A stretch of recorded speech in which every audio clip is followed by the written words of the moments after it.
इधर राजस्थान के सिरोही कोर्ट में एक अनोखा आदेश दिया गया। आज इस आदेश के बाद प्रशासन में हड़कंप मच गया। क्या है आदेश, इस रिपोर्ट में आपको बताते हैं।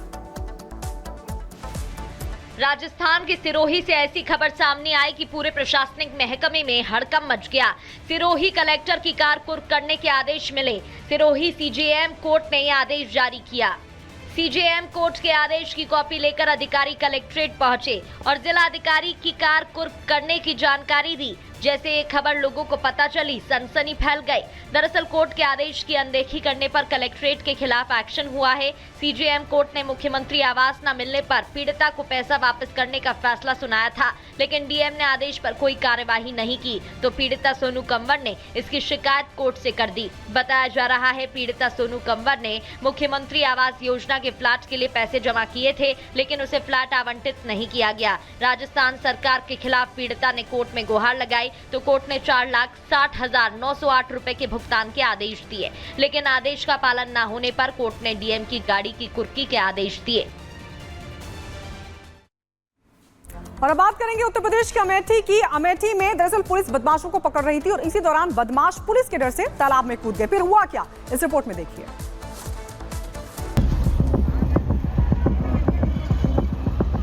प्रदेश में अपराधियों के खिलाफ लगातार एक्शन जारी है। आरोपियों की धरपकड़ के लिए टीमें लगातार नजर बनाए हैं। यही वजह है कि यूपी में आरोपी थर-थर कांप रहे हैं। योगी की पुलिस से बचने के लिए बदमाश जान तक दांव पर लगाने के लिए तैयार हैं। अमेठी से आई ये तस्वीर देखिए। बताया जा रहा है अमेठी में एसओजी की टीम अपराधियों की धरपकड़ के लिए निकली थी। तभी कार सवार 4 बदमाश एसओजी टीम को देखकर भाग खड़े हुए। टीम को पीछा करते देख 2 बदमाश तालाब में कूद गए और करीब 1 घंटे तक वहीं छिपे रहे। बाद में पुलिस ने कड़ी मशक्कत कर चारों बदमाशों को गिरफ्तार कर लिया और कार भी जब्त कर ली गई। पुलिस को शक है चारों आरोपी किसी चोरी की घटना को अंजाम देने की फिराक में थे। फिलहाल आरोपियों से पूछताछ की जा रही है। Bureau report, Republic Bharat. इधर उत्तर प्रदेश के सोनभद्र में मगरमच्छ की चहलकदमी से हड़कंप मच गया। बाद में मगरमच्छ का रेस्क्यू भी किया गया। पूरी खबर 1 मिनट की इस रिपोर्ट में आपको बताते हैं।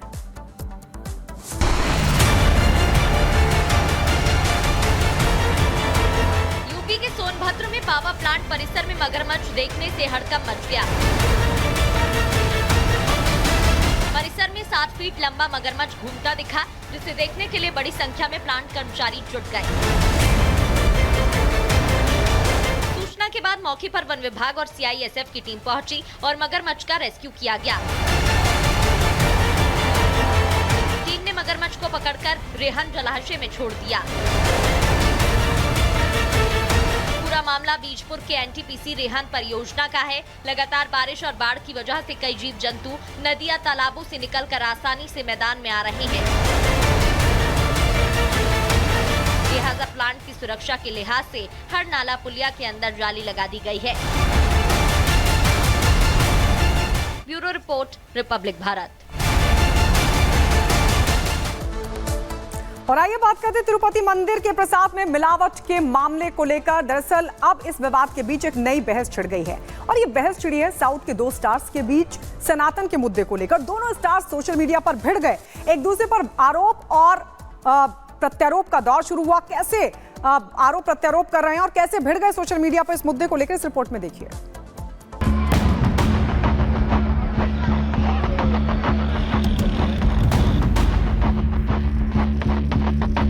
इन दोनों ही एक्टर्स का तेलुगु फिल्म इंडस्ट्री से कनेक्शन है। फिल्मी जगत के जाने माने सितारे भी हैं, लेकिन आजकल ये दोनों एक दूसरे के आमने सामने आ गए हैं। तिरुपति मंदिर के लड्डू प्रसाद में मिलावट घी के इस्तेमाल को लेकर तकरार बढ़ गई है। दोनों के बीच सोशल मीडिया हैंडल एक्स पर जुबानी जंग शुरू हो गई है। प्रकाश राज ने पवन कल्याण पर कमेंट किया। यहीं से दोनों सुपरस्टार के बीच सनातन पर ट्विटर वॉर की शुरुआत हो गई। दरअसल तिरुपति मंदिर में मिलने वाले लड्डुओं में मिलावट से पूरा देश शॉक्ड है। इसी घटना पर पवन कल्याण ने अपने विचार साझा किए थे और ट्वीट कर लिखा था कि प्रसिद्ध तिरुमाला तिरुपति मंदिर में लड्डू प्रसाद में मिलावट घी के इस्तेमाल को लेकर मैं आहत हूँ। राष्ट्रीय स्तर पर सनातन धर्म रक्षण बोर्ड बनाने का वक्त आ गया है, जो भारत में मंदिरों से संबंधित मुद्दों पर नजर रखे। ये हम सभी सनातनियों के एकजुट होकर अपनी धर्म की रक्षा करने का समय है। इस पूरे मामले को हवा तब लगी जब इस ट्वीट पर प्रकाश राज ने आलोचना करते हुए प्रतिक्रिया दी और पवन कल्याण से ही अपील कर डाली कि वो इसको राष्ट्र मुद्दा न बनाए।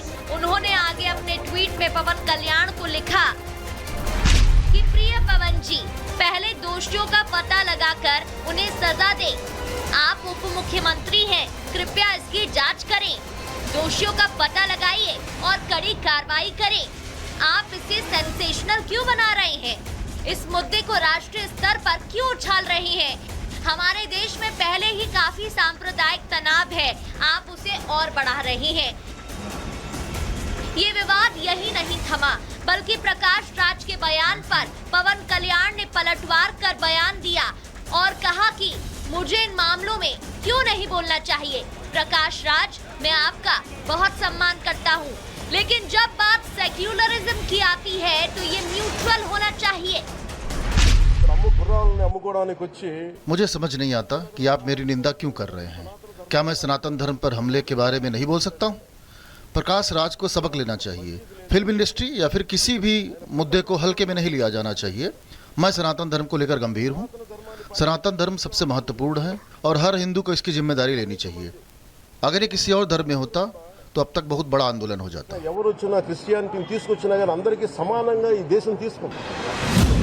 बहरहाल प्रसाद में मिलावट मामले से लाखों करोड़ों लोगों की आस्था को चोट पहुंची है, इसलिए इस मामले की गंभीर जांच होना बहुत जरूरी है। Bureau report, Republic Bharat.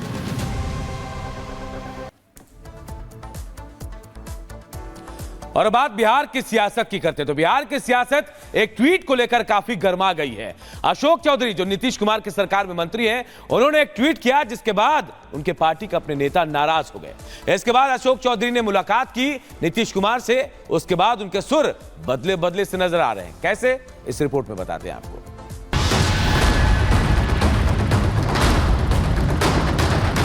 Bihar की सियासत इन दिनों एक ट्वीट को लेकर गर्म है।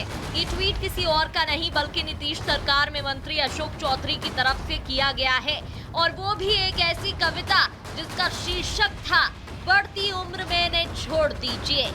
फिर क्या था? पाटलिपुत्र के सियासी गलियारों में बवाल मच गया।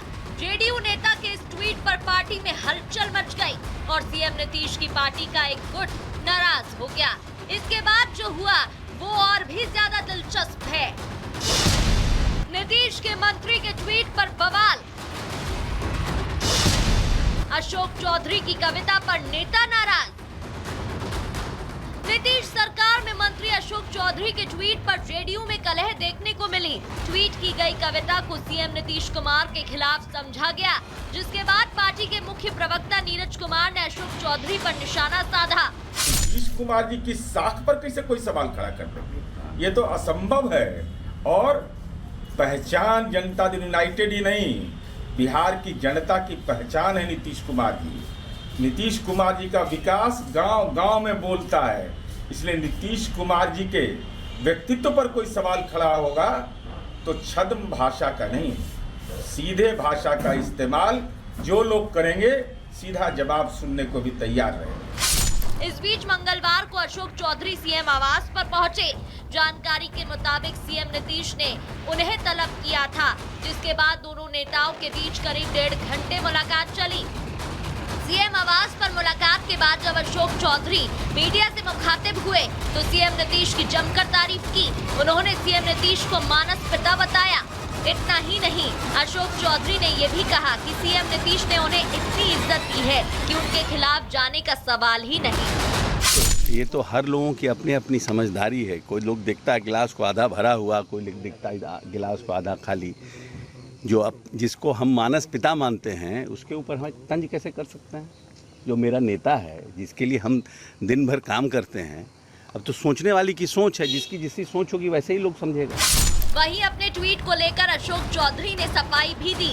उन्होंने कहा कि उन्हें किसी ने ये भेजा था जो उन्हें बहुत अच्छा लगा, लिहाजा उन्होंने ट्वीट कर दी। ट्वीट पॉलिटिकल नहीं थी, जिस पर कोई विवाद नहीं है। साथ ही उन्होंने ये भी साफ कर दिया कि पार्टी से कोई नाराजगी नहीं है।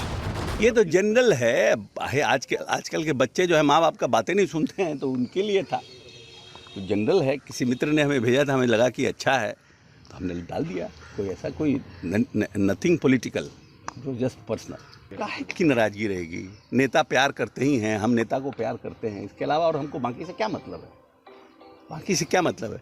पूरे मेरे राजनीतिक जीवन में जितना सम्मान नीतीश कुमार ने हमें दिया है, जितना प्यार, पूरे, इससे बड़ी बात हमारे लिए और क्या हो सकती है? बिहार में एक ट्वीट से सियासत गर्मा गई। पार्टी नेताओं के बीच जुबानी वार पलटवार देखने को मिला। हालांकि सीएम नीतीश से मुलाकात के बाद मामला शांत होता दिख रहा है। Bureau report, Republic Bharat.